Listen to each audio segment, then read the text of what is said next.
School time का प्यार।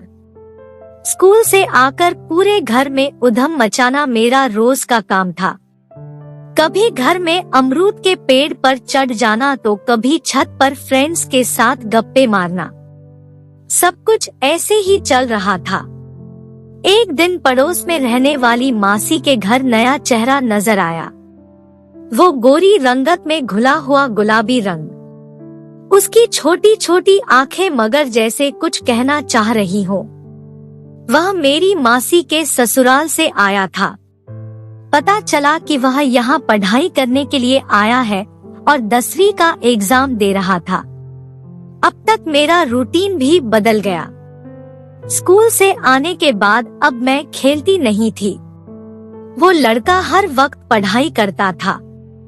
उसकी देखा देखी मैं भी अपना वक्त अब पढ़ाई में ही देने लगी। जैसे ही मेरी नजर उन छोटी छोटी आंखों पर जाती वहीं टिक जाती। उन्हें मैं देखती तो जैसे मुझे लगता कि वह बोलने वाली है। मुझे अच्छी तरह से याद है, गर्मी का समय था। चौक की संकरी गलियों में बने घर की छत पर वो स्ट्रीट लाइट में पढ़ाई कर रहा था। मैं भी पास वाली छत पर थी।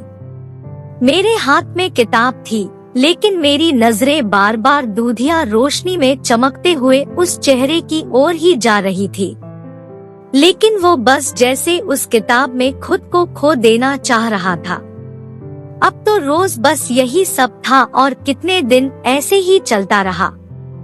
न वो मुझसे कुछ बोला और न जाने क्यों मैं भी उससे कभी कुछ बोल नहीं पाई। कई बार उसकी नजरें भी मेरे चेहरे पर टिकी रहती थी। दोनों के बीच कभी कोई संवाद नहीं हो सका। एक दिन स्कूल से आई तो पता चला कि वो अपने घर लौट गया है और दोबारा उससे कभी मुलाकात नहीं हुई।